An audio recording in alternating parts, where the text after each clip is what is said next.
ओम नमो भगवते वासुदेवाय। ओम नमो भगवते वासुदेवाय। अज्ञानतिमिरन्धस्य ज्ञानञ्जनशलाकया चक्षुरुन्मिलितं तस्मै श्रीगुरुवे नमः। दशम स्कंद 14वां अध्याय और 58 श्लोक है। बहुत फेमस श्लोक है, आपने सुना होगा। समाश्रिता ये पद प्लवम महत्पदम पुण्य यशो मुरारे भवाम बुद्धिर्वत्स पदम परम पदम पदम पदम यद विपदाम न तेषाम। तो ये भगवान के चरण रूपी नाव का जिन भक्तों ने भगवान के चरण रूपी नाव का सहारा ले लिया। अभी बारिश भी हो रही है तो भगवान के चरण कमलों रूपी नाव का सहारा लेने का क्या मतलब है? ये थोड़ा सा कविता में है पर इसका मतलब क्या है?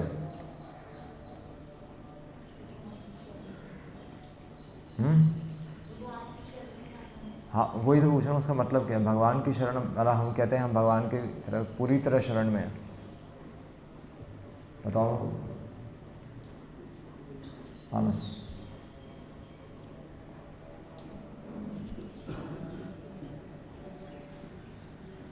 भगवान के चरण कमलों का पूरी तरह आश्रय लेना, पूरी तरह आश्रय लेना मतलब क्या होता है?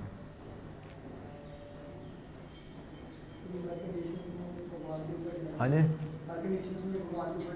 हाँ, हर कंडीशन में भगवान पर डिपेंड होना, सिंपल। और हर कंडीशन यानी कि एग्जाम्पल दे सकते हैं बारिश से। बारिश हो रही है तो बारिश से एग्जाम्पल देना पड़ेगा।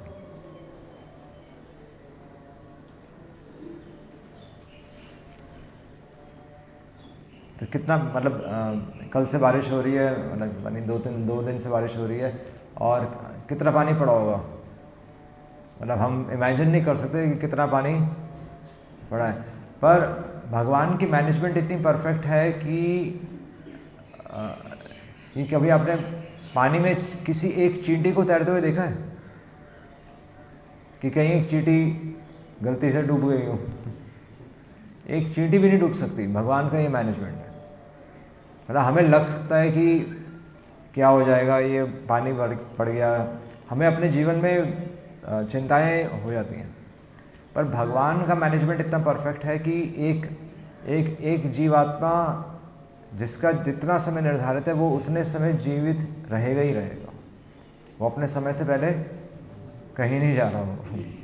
और आप देख लीजिए, किसी भी जगह आप देख लीजिए तो हालांकि दूसरी तरफ हम ये भी देखते हैं कि कुछ कीड़े रात में, मतलब आपने देखा होगा उड़ते हुए कीड़े जो कि रात में ही नज़र आते हैं और सुबह तक सब खत्म हो जाते हैं। वो भी एक मैनेजमेंट है।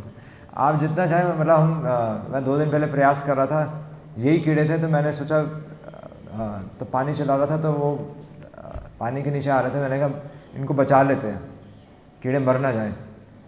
फिर मतलब रात की बात थी तो सुबह देखा वही कीड़े मरे हुए हैं। आप जिसको बचाना चाहें तो उसको बचा नहीं सकते, और अगर किसी को मारना चाहें तो मार नहीं सकते। मारे कृष्णा राखे कृष्णा मारेंगे, सिंपल।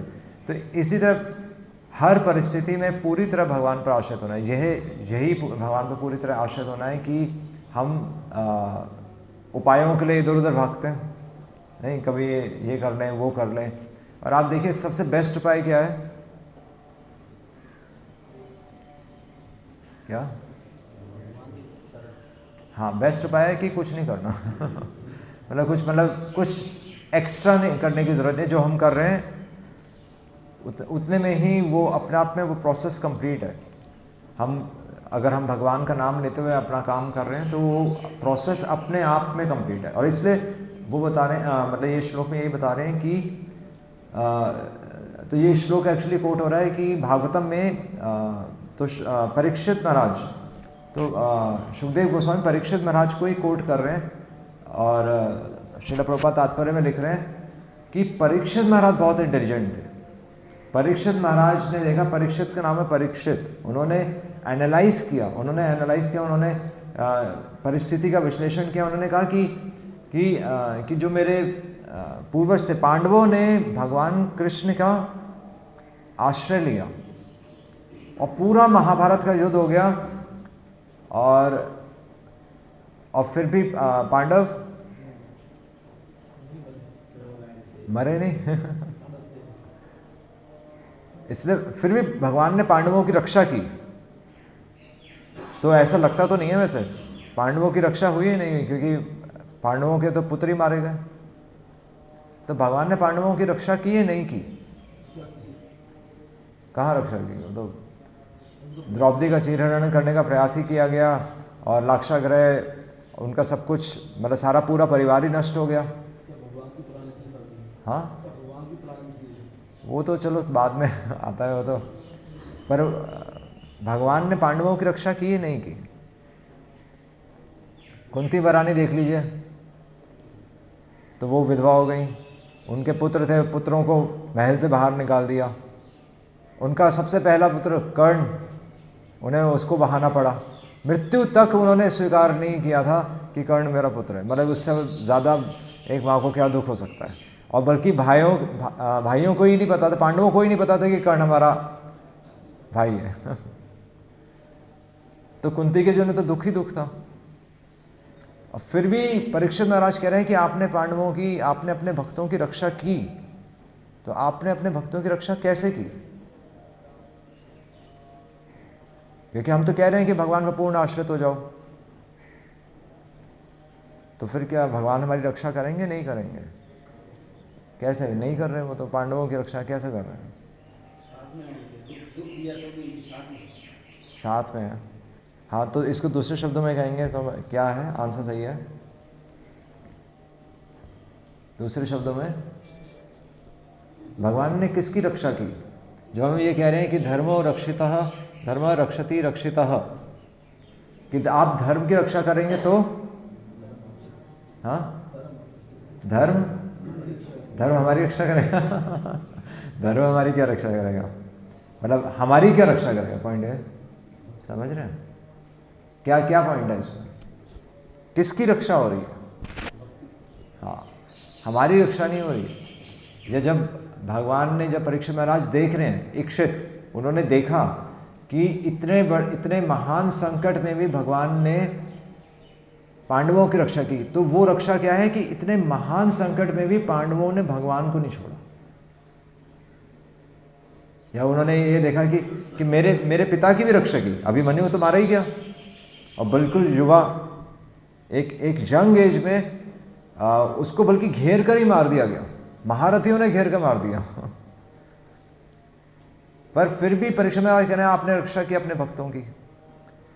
तो वो रक्षा किस प्रकार की? वो रक्षा इस प्रकार की कि उनके प्राणों की रक्षा की बात नहीं हो रही, कि वो युद्ध में विजयी रहे, इसकी भी बात नहीं हो रही।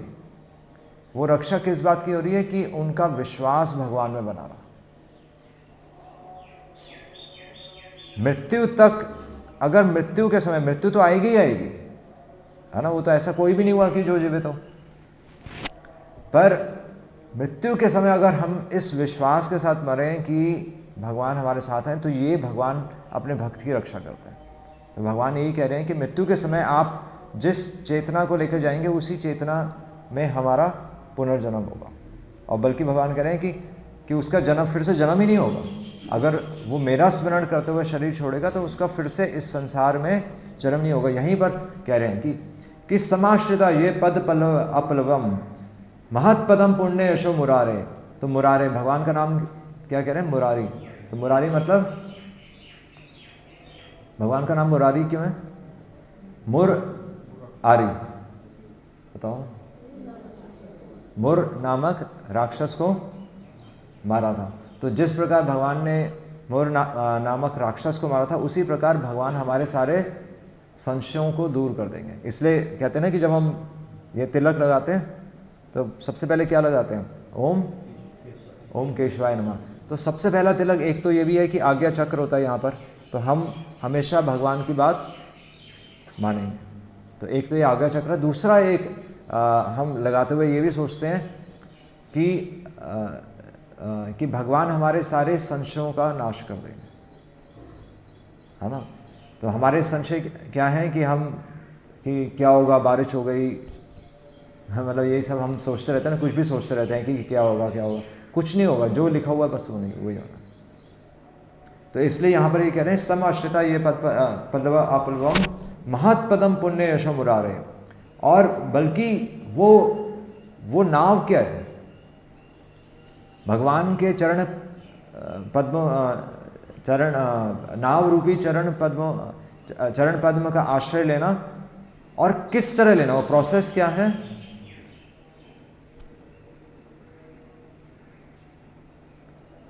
महत्पदम क्या है, महत्पदम भगवान के चरण कमलों का आश्रय किस प्रकार लिया जाता है, भगवान के भक्तों के शिक्षाओं पर चलते हैं, जो भगवान के भक्तों ने जो शिक्षाएं दी हैं, बल्कि उनको अपने जीवन में हम उनको गुरु के रूप में स्वीकार करते हैं और फिर हम भगवान की बात को समझ पाते हैं। तो प्रोसेस ये है, करना क्या है, गोल क्लियर होना चाहिए कि हमें आश्रय किसका लेना है, वो तो हमें पता है कि भगवान का आश्रय लेना है, पर लोग इस पॉइंट को मिस कर जाते हैं कि वो आश्रय कैसे लेना है, गुरु के माध्यम से आश्रय लेना। और या फिर लोग ये भूल जाते हैं कि गुरु के माध्यम से आश्रय लेना है, या फिर ये भूल जाते हैं कि गुरु धारण कर लिया और आश्रय को भूल जाते हैं वो ये कहते हैं कि गुरु ही सब कुछ है। या फिर कई बार गुरु अगर सही हमें दिशा ना दिखाए तो ये भूल जाते हैं कि गुरु तो हमें भगवान तक ले जाने, मतलब भगवान का आश्रय दिलवाने के लिए। तो दोनों चीज़ें ज़रूरी हैं कि लक्ष्य क्लियर होना चाहिए कि भगवान पर आश्रित रहना है, और महत्पदम तो तद विधि प्रणिपातेन, भगवान भगवद गीता में भी कह रहे हैं ना, श्लोक क्या है, चंद्रभान बताओ, नहीं और कौन बताएगा, कौन नहीं, चरण पद्म प्रभु बताएंगे। 4.34 तद विधि प्रणिपातेन, नहीं आना, ये तो दीक्षा से पहले आपको श्लोक याद होना ही चाहिए। कुछ श्लोक हैं जो कि हम टेस्ट लेंगे, आपको याद होने ही चाहिए। अगर भगवद गीता में एक ही तो प्रमाण है जहाँ भगवान कह रहे हैं कि गुरु के पास जाओ, तद विधि प्रणिपातेन, बताओ, ये बताया, अमन बताया,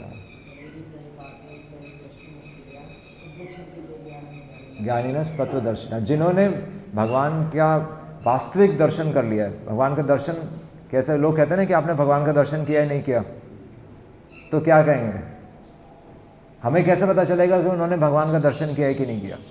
तत्वदर्शी कैसे पता चलेगा कि उसने भगवान कि हम जिनको गुरु मान रहे थे उन्होंने भगवान का दर्शन किया है कि नहीं किया, कैसे पता चलेगा? लोग प्रश्न पूछते ही, हमसे, मेरे से ही पूछा हुआ है कि आपने कभी भगवान का आपको दर्शन हुआ है? कई लोग आकर स्पेशली ये पूछते हैं, आपको भगवान के दर्शन हुए तो क्या कहेंगे, भगवान के दर्शन कैसे होते हैं? आप प्रोसेस फॉलो करके फिर भगवान के दर्शन कैसे होंगे? प्रोसेस, या इसको दूसरे शब्दों में कहें, आंसर ठीक है, थोड़ा सा इसको रिफ्रेम करके बोलना पड़ेगा ताकि सबको समझ में आ जाए। भगवान के दर्शन कैसे होते हैं?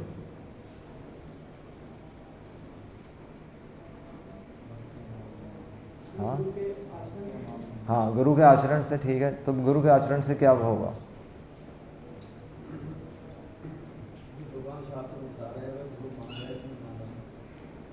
हाँ, तो भगवान शास्त्र में क्या बता रहे हैं? भगवान शास्त्र में एक ही चीज बता रहे हैं,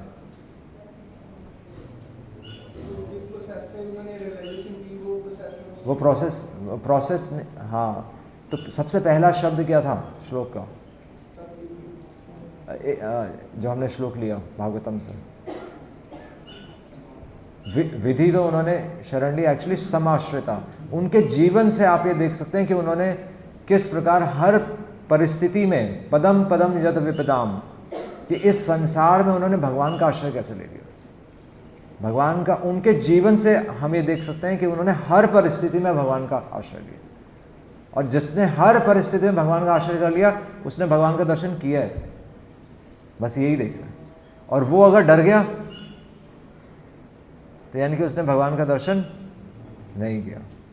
तो प्रभु जी भी बताते हैं ना कि सबसे पहला जहाँ पर जब सबसे बड़ा फर्स्ट बड़ा प्रोग्राम प्रभु जी का होना था तो उसमें एक थ्रेट आई थी, मतलब तथाकथित अलकायदा से कि आप ये प्रोग्राम करेंगे तो क्या होगा। हाँ, तो मतलब जो भी मतलब आप उसका अंजाम के जिम्मेदार खुद होंगे। तो अगर ऐसी थ्रेट हमें आए तो फिर, और अगर हम डर जाएं तो यानी कि हमने भगवान के दर्शन नहीं किए, क्योंकि जिसने भगवान के दर्शन किए वो कभी भी सत्य को नहीं छुपाएगा। तो ये बस प्रोसेस है। तो भगवान के दर्शन इसी प्रकार होते हैं। उसके जीवन से हम ये देख सकते हैं कि वास्तव में उसको भगवान के दर्शन हुए हैं कि नहीं, वास्तव में वो शास्त्र पढ़ रहा है नहीं पढ़ रहा, क्योंकि सारे शास्त्रों में निष्कर्ष तो एक ही है कि आपको विश्वास है कि नहीं विश्वास है। हम प्रसाद ग्रहण करने से पहले भी कौन सी प्रार्थना करते हैं?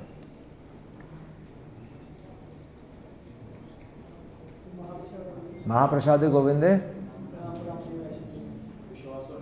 हाँ, सबसे इंपॉर्टेंट वर्ड उसमें क्या है? विश्वास। आपको विश्वास होना चाहिए कि प्रसाद है। आपको विश्वास है। नाम ब्राह्मणे वैष्णव, नाम में विश्वास होना चाहिए। ब्राह्मण यानी कि वेदों में विश्वास होना चाहिए और वैष्णव में विश्वास होना चाहिए। विश्वास होगा तो फिर हम क्या होगा? तब क्या होगा? भवाम बुद्धिर वत्स पदम परम पदम, कि जिस प्रकार ये इतना बड़ा भवसागर है और ये पूरा भवसागर कितना छोटा बन जाएगा? गाय के खुर से जो एक गड्ढा बनता है और उस गड्ढे में जितना पानी होता है तो उसको टापना मुश्किल होता है, आसान होता है? पूरा भवसागर, पदम पदम यद विपदाम, इस संसार में जो विपदाएं हैं, पर भक्त के जीवन में भक्त उन विपदाओं को, उसके लिए वो इतनी छोटी बन जाती हैं। इतनी बड़ी विपदा भी वो कैसे झेल जाता है जैसे पांडवों ने झेल गए। हालांकि अर्जुन भीष्म पितामह पर तीर चलाना पड़ रहा था अर्जुन को, अपने सबसे मतलब जो अपने दादा पे ही तीर चला रहे हो, और उनके सबसे प्रिय ही थे अर्जुन, भीष्म पितामह के सबसे प्रिय अर्जुन ही थे, और अर्जुन को ही भीष्म पितामह पर तीर चलाना पड़ा। पर फिर भी उनको विश्वास था कि हमारे साथ कौन है? कृष्ण। तो वो विपदा पार कर गया। ऐसा नहीं विपदाएं नहीं थी, विपदाएं थीं, पर उन दुखों से ज़्यादा ये सुख था कि भगवान हमारे साथ हैं। तो इसलिए चाहे जीवन में कुछ भी उथल पुथल हो, विश्वास होना चाहिए कि भगवान हमारे साथ। बस ये निष्कर्ष है, पूरे सारे शास्त्रों का यही निष्कर्ष है कि भगवान हमारे साथ में। ये है सम आश्रिता, पूरी तरह भगवान के नाम का आश्रय लेना। परीक्षित महाराज ने ये देख लिया था और इसलिए प्रभुपाद लिख रहे हैं कि परीक्षित महाराज ने ये इंटेलिजेंट डिसीजन लिया। परीक्षित महाराज देख रहे हैं कि पांडवों ने भगवान का आश्रय लेकर वो इस भवसागर को पार कर गए। तो चाहे उनके परिवार में कोई बचा नहीं बचा, चाहे उनके पुत्रों की भी मृत्यु हो गई, पर उन्होंने भगवान का आश्रय नहीं छोड़ा। और बल्कि उन्होंने भगवान का आश्रय नहीं छोड़ा, यानी कि भगवान ने अपने भक्तों का सानिध्य नहीं छोड़ा। उल्टा हो गया। एक भक्त के पास इतनी, वो ऐसा कभी नहीं सोचता कि मैं भगवान को प्राप्त कर लूँगा। भक्त हमेशा ये सोचता है कि भगवान की कृपा से मैं भगवान का नाम ले पा रहा हूँ। तो ये परीक्षित महाराज ने ये देखकर उन्होंने देखा और फिर उन्होंने डिसीजन लिया कि अगर शरण लेने के लिए कोई योग्य है तो कौन है? भगवान कृष्ण। सिंपल, ये प्रभुपाद लिख रहे हैं। इसके परपट में भागवतम में दूसरी जगह श्रील प्रभुपाद यही लिख रहे हैं। और इसलिए भगवान का और भगवान के भक्तों का आश्रय लेने का एक और मतलब है कि हम भगवत गीता का आश्रय लें, है ना। तो आप भगवत गीता का, इसलिए जीवन में कभी भी कुछ भी हमें कोई भी संशय होता है, कुछ भी हमें अगर कोई कठिनाई लगती है तो हमें लगता है, तो फिर हम भगवान कि भगवान की गाइडेंस हमें कहाँ से मिलती है? भक्तों के माध्यम से और शास्त्रों के माध्यम से। गुरु, शास्त्र और साधु, ये 3 मापदंड है। और इसलिए हमारी केवल एक तपस्या है। वैसे हमें लग सकता है कि अलग अलग तपस्याएं कि हम शरीर को सुखा देंगे, हम ये तपस्या करेंगे, वो तपस्या करेंगे, पर सबसे बड़ी तपस्या क्या है? सबसे बड़ी तपस्या भगवान बता रहे हैं, सबसे बड़ी तपस्या है मनः प्रसाद, मन की तपस्या। शरीर की तपस्या से भी बड़ी है मन की तपस्या। लोग शरीर की तपस्या करते हैं, पर भक्त शरीर की तपस्या नहीं करता। नहीं तो हमारे सभी आचार्य सब ऐसे सूखे होते। वो तो चलो, जो हमारे षड गोस्वामी थे वो तो वैराग्य की पराकाष्ठा दिखा रहे थे, पर हमारे पूर्ववर्ती आचार्य, जो हमारे इमीडिएट जो आचार्य हैं, वो हमें ऐसा करके नहीं दिखा रहे कि अपने शरीर को सुखा दो, है ना। तो वो कह रहे हैं कि मन की तपस्या सबसे बड़ी तपस्या है। और मन की तपस्या क्या है? मनः प्रसाद। मनः प्रसाद का क्या मतलब है? कौन बताएगा? कौन बताएगा? मनः प्रसाद, आप बताइए। मनः प्रसाद भगवद गीता। जो प्रैक्टिस करना है। प्रैक्टिस क्या करना है? ये तो इन्फॉर्मेशन मिली थी अभी सारी। प्रैक्टिस एक तो है विश्वास, और विश्वास भी आप प्रैक्टिस कब कर पाएंगे? मनः प्रसाद।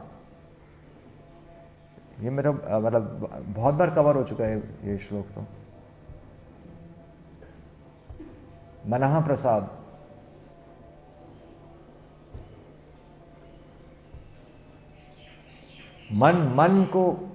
मन का क्या प्रसाद है? सिंपल है वैसे तो मनः प्रसाद, आंसर इसी में है, satisfaction of the mind. Control नहीं, कंट्रोल तो योगी और ज्ञानी बोलते हैं। भक्तों के लिए क्या है? भक्तों के लिए कंट्रोल नहीं है, भक्तों के लिए मनः प्रसाद, सैटिस्फैक्शन ऑफ द माइंड। इसलिए श्रील प्रभुपाद लिख रहे हैं कि हमें श्रील प्रभुपाद भी कह रहे हैं कि हमें कृष्णा बुक रोज पढ़नी चाहिए, है ना। और तो इस पे इस श्लोक के तात्पर्य में भी तो ये मनः प्रसाद सौम्यत्वम जो ये श्लोक है, कौन से 17वें अध्याय का 16वां श्लोक है, 17.16, उसके तात्पर्य आप जाकर पढ़िए। प्रभुपाद लिख रहे हैं कि इतिहास और पुराण हमें क्यों पढ़ने चाहिए? क्योंकि क्या है? हाँ, क्योंकि उन कहानियों में सेटिस्फैक्शन है।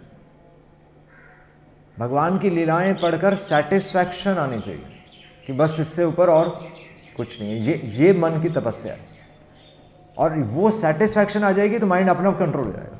ये प्रोसेस है। इसलिए बोल रहे हैं कि परम दृष्टवा निवर्तते। आप हायर टेस्ट लेंगे तो लोअर टेस्ट अपना आप छूट जाएगा। ये कहीं बोला ही नहीं कि कंट्रोल करना एक प्रोसेस है, वो ध्यान बताया गया है। पर भक्ति के मिडिल 6 चैप्टर्स हैं, फर्स्ट 6 चैप्टर्स में नहीं है भक्ति। मतलब इनडायरेक्ट फर्स्ट 6 चैप्टर्स है, डायरेक्ट भक्ति मिडिल 6 चैप्टर्स है। और इसलिए भगवान करे मेरा आश्रय ले लो, है ना। इसलिए कंट्रोल करने का प्रोसेस भी क्या है? मनः प्रसाद। भगवान की कथाओं में संतुष्टि आएगी तो मन अपना कंट्रोल हो जाएगा। ये हमारा प्रोसेस है, सिंपल। ये हमें प्रैक्टिस करना है, उसी से शरीर की तपस्या अपने आप हो जाएगी। अपने आप होनी चाहिए शरीर की तपस्या। हम करते नहीं है शरीर की तपस्या, वो शरीर की तपस्या अपने आप हो जाएगी। तो बस ये हमें प्रैक्टिस करना है। और इस प्रकार ऐसा करके क्या होगा? ऐसा पदम पदम जब तक विपदाम न तेषाम, इस प्रकार फिर हम इस संसार के भवसागर को बहुत ही आसानी से पार कर सकते हैं। हरे कृष्णा कृष्णा कृष्णा हरे हरे, हरे राम राम राम हरे हरे। श्रील प्रभुपाद की जय।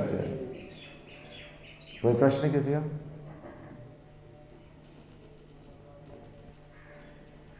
ठीक है।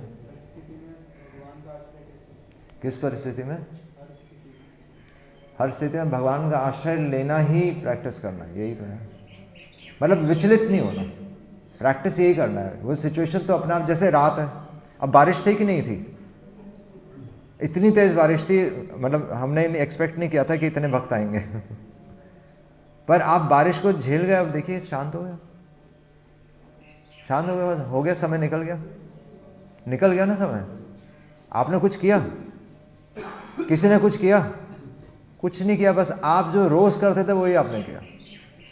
वो सिचुएशन अपने आप निकल गई, चिड़िया अब चहचहा रही हैं, कोई दिक्कत नहीं है, आराम से। आपका कोई जीवन में कुछ परिवर्तन हुआ? बस यही है जीवन। अब हम जो घर बैठ गए वो घर बैठ गए, है ना, पर जो आए वो आत्मा के स्तर पे होगा, क्योंकि उन्हें पता है कि इतनी, अगर आप इतने बारिश और तूफान में भी आ गए तो आप किसी भी परिस्थिति में आ सकते हैं।